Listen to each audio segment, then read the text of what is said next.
Hi guys, welcome back to Tashida's Lit Lounge, where literacy is lit. Today I am continuing to read the March on Washington, so I'm going to read chapter 4 to you, which is about Brown and boycotts. It will tell you a little bit about some students that graduated from my school, North Carolina A&T State University.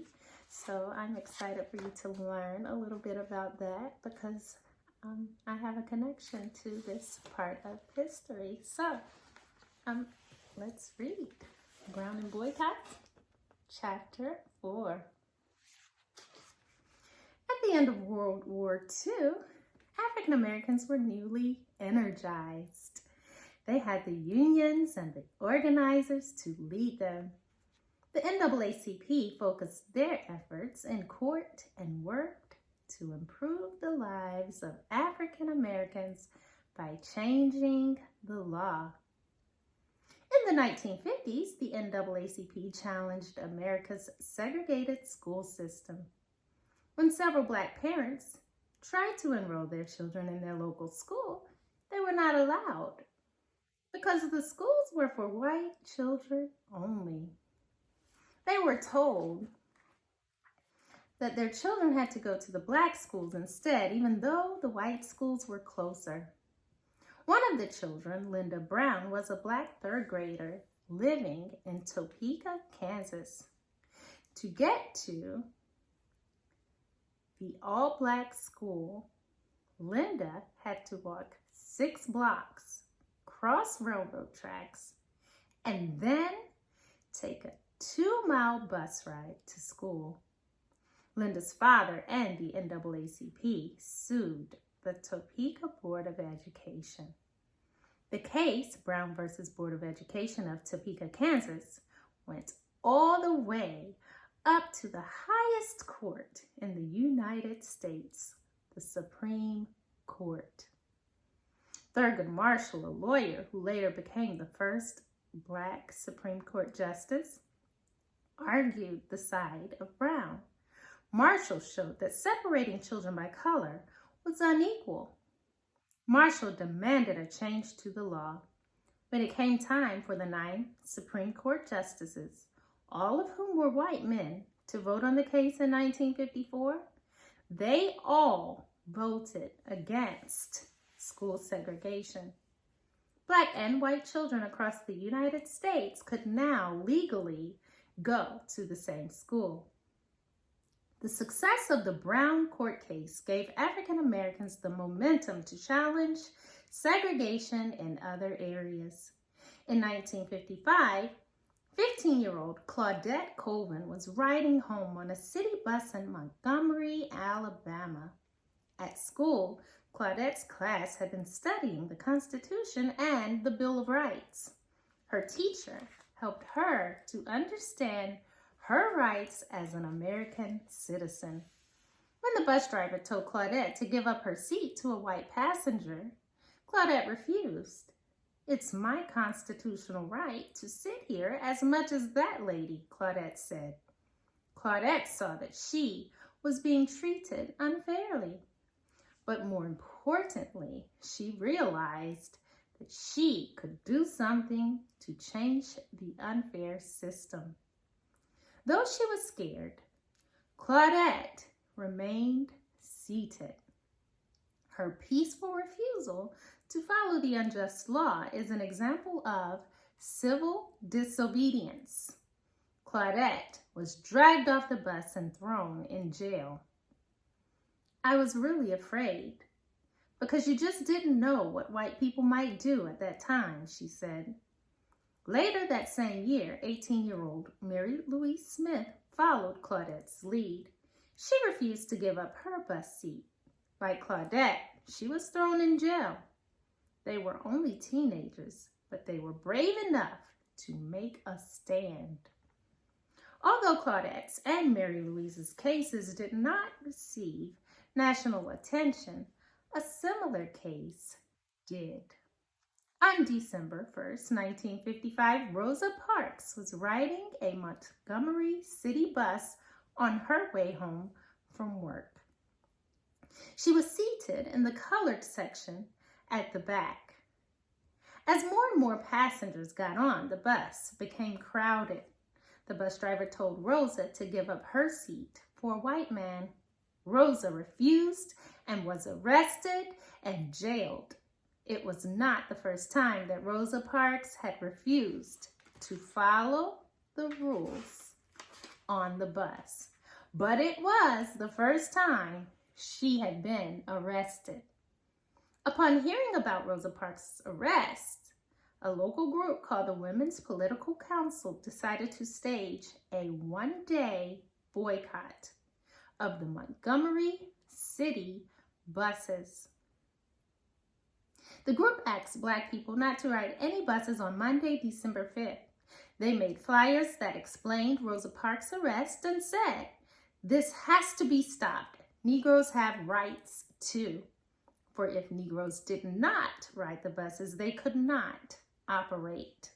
In other words, without Black customers, the bus company would lose money. The boycott was a form of economic protest. It was very difficult for Black Americans to stop using the bus. Many of them didn't have cars and they needed to get to work. But they knew they had to be strong to create change. Instead of lasting just one day, the boycott lasted more than a year. Black people in Montgomery formed a group called the Montgomery Improvement Association, MIA. And they chose 26-year-old Dr. Martin Luther King Jr., a preacher, to be their leader. They developed a careful plan to keep the boycott going. Dr. King and the MIA organized carpools so that people could get to work. Every night, the Black community met in King's church to sing and listen to speeches. They showed one another that they were not alone. By working as a team, they created a movement. Without Black riders, the bus company lost between 30 and 40,000 fares each day. By January, the bus company was nearly broke. The economic protest was working. In 1956, the Supreme Court made segregated buses illegal. After 381 days of boycotting, Montgomery's African American community celebrated their win. It was a major victory for the civil rights movement. Black Americans felt empowered to push for more change. The bus boycott showed young African Americans that they could use their voices and fight for fairer conditions in their towns. Many college students began to think about what they could do to change the world around them. All over the country, Black students started their own economic protests. The most famous one began on February 1st, 1960, in Greensboro, North Carolina. 4 Black college students sat down at the lunch counter in a Woolworth's store and asked for coffee. The lunch counter was for whites only, so the waitress refused to serve them. The 4 students didn't move. When they were asked to leave, they refused. They were all afraid, but they stayed on their stools until the store closed. Stories of their protests quickly spread around campus. The next day, they returned with 23 of their classmates. The day after that, the students occupied 63 of the 65 seats at the Woolworth's counter. On the 4th day, 100 students filled the store. With every seat occupied by a Black person, the lunch counter could not make any money.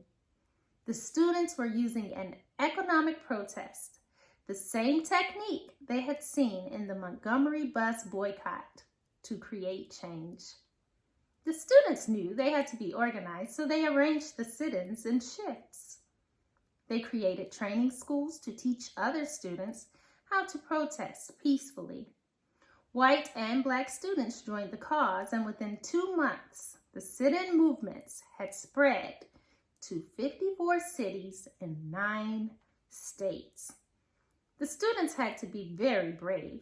As they sat at lunch counters across the country, they were often attacked by angry white crowds. Some white people shouted at them, others threw food and drinks at them, and some hit them. But still, the students remained seated and did not fight back. Afraid of the violence, many white customers avoided downtown stores, and Black customers boycotted them. Without customers, stores in the South were in serious trouble. But the boycott did not impact just Southern stores. In the North, people protested outside of Woolworth stores and boycotted the stores in support of students in the South. Woolworths was very concerned about losing money.